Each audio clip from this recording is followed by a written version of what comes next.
ಮಾಡಿಬಿಟ್ಟಿದ್ದಾರೆ ಹ್ಯೂಮನ್ ರೈಟ್ಸ್ನವರು. ಹೀಗಾಗಿ ಹುಬ್ಬಳ್ಳಿಯ ಪೊಲೀಸರಿಗೆ ಇನ್ನು ಮೇಲೆ ಅಗ್ನಿಯ ಪರೀಕ್ಷೆ ಪ್ರಾರಂಭ. ದಯವಿಟ್ಟು ನಾನು ಸಾರ್ವಜನಿಕರಿಗೆ ಮನವಿ ಮಾಡಿಕೊಳ್ತಾ ಇದ್ದೇನೆ, ದಯವಿಟ್ಟು ಹೊಗಳಿ ಮನೆಯಲ್ಲಿ ಕುತ್ಕೋಬೇಡಿ. ಪ್ರತಿ ಹಂತದಲ್ಲಿಯೂ ಕೂಡ ನಾವು ಪೊಲೀಸ್ ಇಲಾಖೆಯ ಪರವಾಗಿ, ಹುಬ್ಬಳ್ಳಿ ಧಾರವಾಡ ಕಮಿಷನರ್ ಪರವಾಗಿ ನಿಂತ್ಕೊಳ್ಳೇಬೇಕಾಗುತ್ತೆ.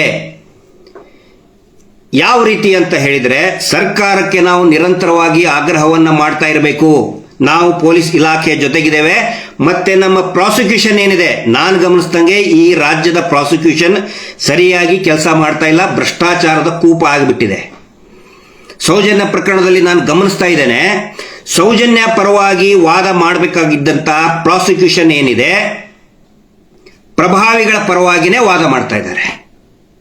ಅಂಥವ್ರನ್ನ ಹೆಂಗೆ ನಂಬ್ತೀರಾ? ಈ ಪ್ರಕರಣದಲ್ಲಿ ಅಂಥವ್ರನ್ನ ಹೇಗೆ ನಂಬ್ತೀರಾ? ಒಂದು ಆರ್ಗನೈಸ್ಡ್ ಸಿಸ್ಟಮ್ಯಾಟಿಕ್ ಪ್ರಾಸಿಕ್ಯೂಷನ್ ಈ ರಾಜ್ಯದಲ್ಲಿ ಮಾಯ ಆಗಿಬಿಟ್ಟಿದೆ. ಹೀಗಾಗಿ ನಮ್ಮ ರಾಜ್ಯದ ಪೊಲೀಸರು ಈ ಏನು ಅತ್ಯಾಚಾರಿಯನ್ನ ರಿತೇಶ್ ಕುಮಾರ್ ಅನ್ನುವ ಅತ್ಯಾಚಾರಿಯ ಅಂತ್ಯ ಆಗಿದೆ, ಸೆಲ್ಫ್ ಡಿಫೆನ್ಸ್ ಕಾರಣಕ್ಕಾಗಿ ಅಂತ್ಯ ಆಗಿದೆ. ಈ ಸಂದರ್ಭದಲ್ಲಿ ನಾಳೆ ಯಾವತ್ತಿಗಾದ್ರೂ ಕೂಡ PIL ಬಂದಾಗ ನಮ್ಮ ಪ್ರಾಸಿಕ್ಯೂಷನ್, ನಮ್ಮ ರಾಜ್ಯದ ಪ್ರಾಸಿಕ್ಯೂಷನ್ ಪೊಲೀಸರ ಪರವಾಗಿ ನಿಲ್ಲಬೇಕು ಅಂತ ನಾವು ಆಗ್ರಹ ಮಾಡಲೇಬೇಕು. ಈಗಲೇ ಅದಕ್ಕಾಗಿ ಪ್ರಿಪರೇಷನ್ಸ್ ನಾವು ಮಾಡಬೇಕಾಗುತ್ತೆ. ಸರ್ಕಾರ ಪ್ರಿಪೇರ್ ಆಗಬೇಕಾಗುತ್ತೆ. ಗೃಹ ಸಚಿವರು sexual offence is a very common ಅಂತ ಬೇಜವಾಬ್ದಾರಿ ಹೇಳಿಕೆಯನ್ನು ಕೊಡ್ತಾ ಇದ್ದಾರೆ. ಸೌಜನ್ಯ ಪ್ರಕರಣ ಮುಗಿದ ಅಧ್ಯಾಯ ಅಂತ ಹೇಳಿಕೆಗಳನ್ನ ಕೊಡ್ತಾ ಇದ್ದಾರೆ. ಮತ್ತೆ ಈ ರೀತಿ ಪರಿಸ್ಥಿತಿ ಇರಬೇಕಾದ್ರೆ ಹುಬ್ಬಳ್ಳಿ ಪೊಲೀಸರ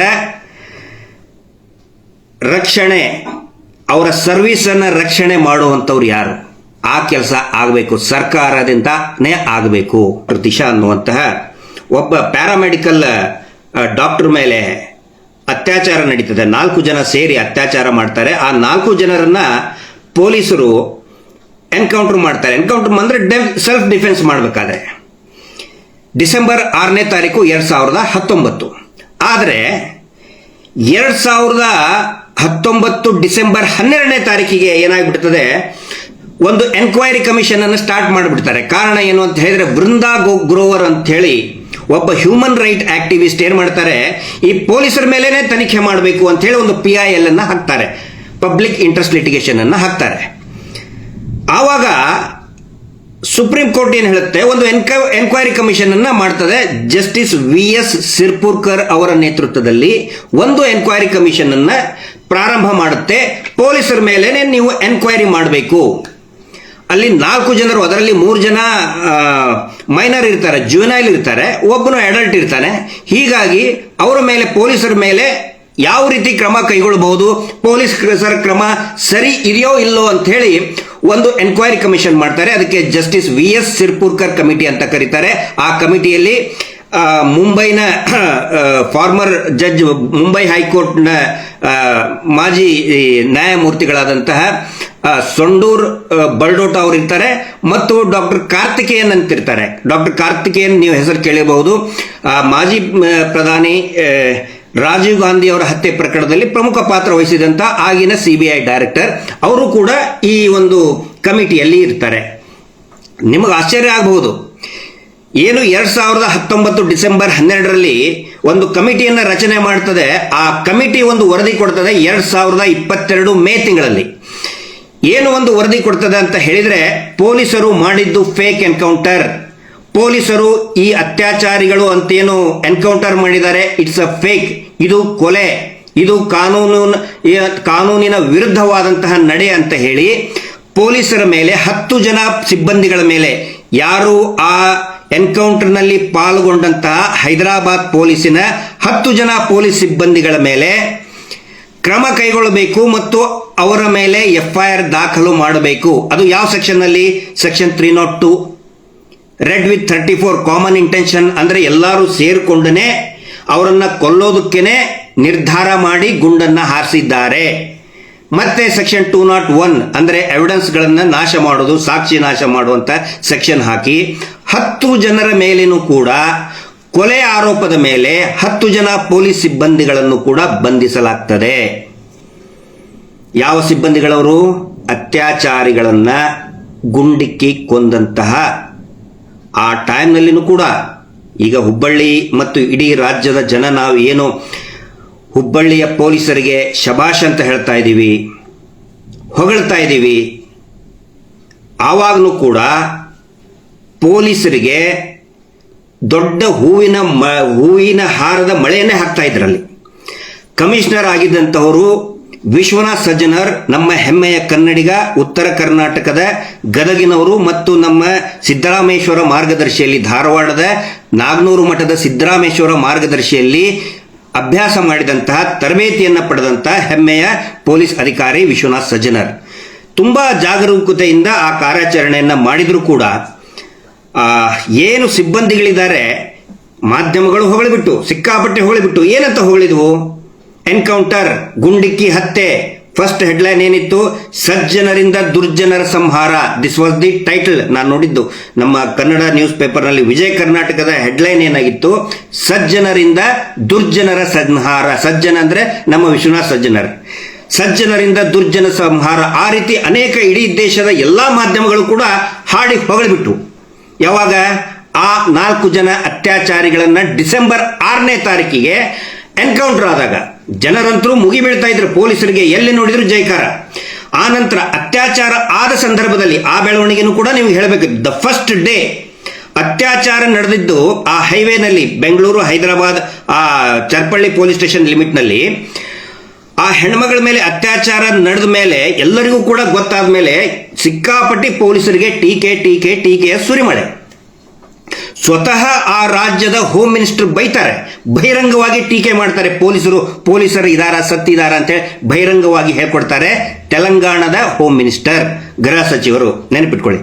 ಅದಾದ ನಂತರ ಎನ್ಕೌಂಟರ್ ಆಗುತ್ತಲ್ಲ, ಎನ್ಕೌಂಟರ್ ಆದ ನಂತರ ಸಿಕ್ಕಾಪಟ್ಟಿ ಹೊಗಳಿಕೆಯ ಸುರಿಮಳೆ ಪೊಲೀಸರಿಗೆ. ಆದರೆ ಯಾವಾಗ ಸುಪ್ರೀಂ ಕೋರ್ಟ್ ನಿಂತ ನೇಮಕವಾದಂತಹ ಎನ್ಕ್ವೈರಿ ಕಮಿಷನ್ ಮುಖಾಂತರ ಅದರ ವಿವರಣೆ ಕೊಡ್ತಾರೆ, ಒಂದು ರಿಪೋರ್ಟ್ ಕೊಡ್ತಾರೆ 2022 ಮೇ ತಿಂಗಳಲ್ಲಿ, ಪ್ರೊಬಬ್ಲಿ ಮೇ 20ನೇ ತಾರೀಕಿಗೆ ಒಂದು ವರದಿಯನ್ನು ಕೊಡ್ತಾರೆ. ಆ ವರದಿಯಲ್ಲಿ ಈ ಎಲ್ಲ 10 ಜನರು ಎನ್ಕೌಂಟರ್ನಲ್ಲಿ ಭಾಗಿಯಾದಂಥ ಪೊಲೀಸ್ ಸಿಬ್ಬಂದಿಗಳನ್ನೇ, ಸೀನಿಯರ್ ಆಫೀಸರ್ಸ್ ಅದರಲ್ಲಿ ಇರೋದಿಲ್ಲ, ಆ ಮಾತು ಬೇರೆ, ಸಿಬ್ಬಂದಿಗಳ ಮೇಲೆ 10 ಜನ ಸಿಬ್ಬಂದಿಗಳ ಮೇಲೆ ಜೈಲಿಗೆ ತಳ್ಳಲಾಗುತ್ತದೆ. ಆವಾಗ ನೆನಪಿಟ್ಕೊಳ್ಳಿ, ಯಾವುದೇ ಒಬ್ಬೊಂದು ಮಾಧ್ಯಮದವರಾಗಲಿ ಮತ್ತು ರಾಜಕಾರಣಿಗಳಾಗಲಿ ಅವತ್ತೇನು ಭಯಂಕರ, ಅವಾಗ ಎನ್ಕೌಂಟರ್ ಆದ್ಮೇಲೆ ನಾವು ಮಾಡಿಸಿದ್ವಿ, ನೀವು ಅಂತ ಕ್ರೆಡಿಟ್ ತಗೊಳಕ್ಕೆಲ್ಲ ಪೈಪೋಟಿಗೆ ಇಳಿದ್ಬಿಟ್ರು. ಆದರೆ ಯಾವಾಗ ಇವ್ರ ಮೇಲೇನೆ ಎನ್ಕ್ವೈರಿ ಕಮಿಷನ್ ವರದಿ ಕೊಡ್ತದೋ, ಇವರ ವಿರುದ್ಧ ಎನ್ಕ್ವೈರಿ ಕಮಿಷನ್ ವರದಿ ಕೊಡ್ತದೋ, ಆವಾಗ ತೆಲಂಗಾಣದ ಯಾವುದೇ ರಾಜಕಾರಣಿಗಳು ಅವರ ಪರವಾಗಿ ಬರುವುದಿಲ್ಲ. ಯಾವ ಮಾಧ್ಯಮಗಳು ಹಾಡಿ ಹೊಗಳಿದ್ರು, ಈಗೇನು ನಮ್ಮ ಹುಬ್ಬಳ್ಳಿ ಪೊಲೀಸರಿಗೆ ಹಾಡಿ ಹೊಗಳ್ತಾ ಇದ್ದಾರೆ, ಜನಗಳು ಹಾಡಿ ಹೊಗಳ್ತಾ ಇದ್ದಾರೆ, ಆವಾಗ ಯಾವುದೇ ಜನರು ಕೂಡ ಪೊಲೀಸರ ಪರವಾಗಿ ನಿಲ್ಲಲಿಲ್ಲ. 10 ಜನ ಪೊಲೀಸ್ ಸಿಬ್ಬಂದಿಗಳನ್ನ ಜುಡಿಷಿಯಲ್ ಕಸ್ಟಡಿಗೆ ತಗೊಳ್ತಾರೆ, ಅಂದ್ರೆ ಜೈಲಿಗೆ ಹಾಕ್ತಾರೆ. ಆ ಪರಿಸ್ಥಿತಿ ನಮ್ಮ ಹುಬ್ಬಳ್ಳಿಯ ಪೊಲೀಸರಿಗೆ ಬರಬಾರದು. ಹಾಗಿದ್ರೆ ಏನು ಮುನ್ನೆಚ್ಚರಿಕೆಯನ್ನು ವಹಿಸಬೇಕು? ಆ Disha rape and murder encounter ಕೇಸ್ನಲ್ಲಿ ಏನಾಗುತ್ತೆ, PIL ಅನ್ನು ಹಾಕಿರ್ತಾರೆ. ಈಗ ನಾವು ನೋಡಿ, ನಾವು ಎನಿ ಟೈಮ್ PIL ಹಾಕಬಹುದು ಪೊಲೀಸರ ವಿರುದ್ಧ. ಹ್ಯೂಮನ್ ರೈಟ್ ಆಕ್ಟಿವಿಸ್ಟ್ಗಳು ಈ ದೇಶದಲ್ಲಿ ಸುಮಾರು ಹ್ಯೂಮನ್ ರೈಟ್ಸ್ ಆಕ್ಟಿವಿಸ್ಟ್ ಇದ್ದಾರೆ. ನಾನು ಹ್ಯೂಮನ್ ರೈಟ್ಸ್ ವಿರುದ್ಧ ಅಲ್ಲ, ಆದರೆ ನಮ್ಮ ಹಣೆ ಬರಹ, ನಮ್ಮ ಕರ್ಮ, ಈ ದೇಶದ ಒಂದು ಕರ್ಮನೇ ಅಂತ ಹೇಳ್ಬೋದು, ಹಣೆ ಬರಹ ಅಂತ ಹೇಳ್ಬೋದು. ನಿಜವಾಗಿಯೂ ಕೂಡ ಯಾವಾಗ ಪೊಲೀಸರಿಂದ ಮಾನವ ಹಕ್ಕು ಉಲ್ಲಂಘನೆ ಆಗುತ್ತಲ್ಲ, ಅವಾಗ ಯಾವ ಹ್ಯೂಮನ್ ರೈಟ್ಸ್ನವರು ಬಾಯಿ ಬಿಡುವುದಿಲ್ಲ. ಉದಾಹರಣೆಗೆ ಸಂತೋಷ್ ರಾವ್ನನ್ನು ಸಿಕ್ಕಾಪಟ್ಟೆ ಹೊಡಿತಾರೆ. ನನ್ನ ಹತ್ರ ಒಂದಿಷ್ಟು ವಿಡಿಯೋಗಳಿದೆ, ನಾನು 1-2 ದಿನದಲ್ಲಿ ನಾನು ನಿಮ್ಗೆ ಡಿಸ್ಪ್ಲೇ ಮಾಡ್ತೀನಿ. ಸಂತೋಷ್ ರಾವ್ಗೆ ನಡೆಯೋದಕ್ಕೂ ಆಗ್ತಾ ಇರಲ್ಲ. ಫಸ್ಟ್ ಡೇ ಅವನು ಎನ್ಕ್ವೈರಿ ಇದ್ದಾಗ ಜನಗಳು ಅವನ್ನ ತೋರಿಸ್ರಿ ಅವನ್ನ ಅಂತ ಹೇಳ್ತಾ ಇರ್ತಾರೆ, ಕುಂಟತಾ ಬರ್ತಾನೆ, ಆ ನಮ್ನಿ ಹೊಡೆದಿರ್ತಾರೆ. ಯಾವ ಹ್ಯೂಮನ್ ರೈಟ್ಸ್ನವ್ರು ಕೂಡ ಬರಲ್ಲ. ಅನೇಕ ಜನ ಅಮಾಯಕರಿಗೆ ಅನ್ಯಾಯ ಆಗ್ತಾನೆ ಇರ್ತದೆ ಪೊಲೀಸರಿಗೆ, ಯಾವತ್ತಿಗೂ ಕೂಡ ಹ್ಯೂಮನ್ ರೈಟ್ಸ್ನವರು ಬರುವುದಿಲ್ಲ.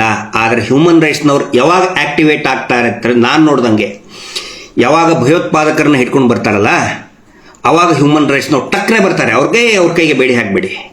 ನೊಟೋರಿಯಸ್ ಕ್ರಿಮಿನಲ್ಗಳನ್ನ ಹಿಡ್ಕೊಂಡು ಬಂದಾಗ ಟಕ್ನೆ ಹ್ಯೂಮನ್ ರೈಟ್ಸ್ನವರು ಪೊಲೀಸ್ ಸ್ಟೇಷನ್ ಬಂದು ಕುಂತ್ಬಿಡ್ತಾರೆ. ಅವರಿಗೆ ಹೊಡಿಬಾರ್ದು, ಅವ್ರಿಗೆ ಮಾತಾಡಿಸ್ಬಾರ್ದು, ಅವ್ರಿಗೆ ಜೋರು ಬೈಲೂಬಾರ್ದು, ಹ್ಯಾಂಡ್ ಕಫ್ ಹಾಕಬೇಡಿ, ಅವ್ರನ್ನ ಕೆಳಗಡೆ ಕುಂದಿಸ್ಬಾರ್ದು, ಮೇಲ್ಗಡೆ ಕುಂದಿಸ್ರಿ ಹ್ಯೂಮನ್ ರೈಟ್ಸ್ನವರು. ನಿರ್ಭಯ ಪ್ರಕರಣದಲ್ಲಿ ನಿಮ್ಗೆ ಗೊತ್ತಿರಲಿ, 6 ಜನರಲ್ಲಿ ಒಬ್ಬನು ರಾಮ್ ಸಿಂಗ್ ಅನ್ನೋನು ಜೈಲಲ್ಲಿ ನೇಣು ಹಾಕೋತಾನೆ. ಅವಾಗ ಎಂಟೈರ್ ಪೊಲೀಸರ ಮೇಲೆ ಆರೋಪ ಮಾಡಿದ್ದು ಇದೇ ಹ್ಯೂಮನ್ ರೈಟ್ಸ್ನವರು. ಆ ನಂತರ ಅತ್ಯಾಚಾರಿಗಳ ಪರವಾಗಿ ಒಬ್ಬ AP ಸಿಂಗ್ ಅಂತ ಅಡ್ವೊಕೇಟ್ ಇದ್ದ. ಅವನು ಏನು ವಾದ ಮಾಡ್ತಾ ಇದ್ದ ಗೊತ್ತಾ? ಅವರು ಪಾಪ ಬಡವರು, ಅಂದ್ರೆ ಕೂಲಿ ನಾಲಿ ಮಾಡಿ ಜೀವನ ಮಾಡ್ತಿದ್ರು, ಅಂಥವ್ರನ್ನ ಇವರು ಆರೋಪಿಗಳನ್ನಾಗಿ ಮಾಡಿಬಿಟ್ಟಿದ್ದಾರೆ ಹ್ಯೂಮನ್ ರೈಟ್ಸ್ನವರು. ಹೀಗಾಗಿ ಹುಬ್ಬಳ್ಳಿಯ ಪೊಲೀಸರಿಗೆ ಇನ್ನು ಮೇಲೆ ಅಗ್ನಿಯ ಪರೀಕ್ಷೆ ಪ್ರಾರಂಭ. ದಯವಿಟ್ಟು ನಾನು ಸಾರ್ವಜನಿಕರಿಗೆ ಮನವಿ ಮಾಡ್ಕೊಳ್ತಾ ಇದ್ದೇನೆ, ದಯವಿಟ್ಟು ಹೊಗಳಿ ಮನೆಯಲ್ಲಿ ಕುತ್ಕೋಬೇಡಿ.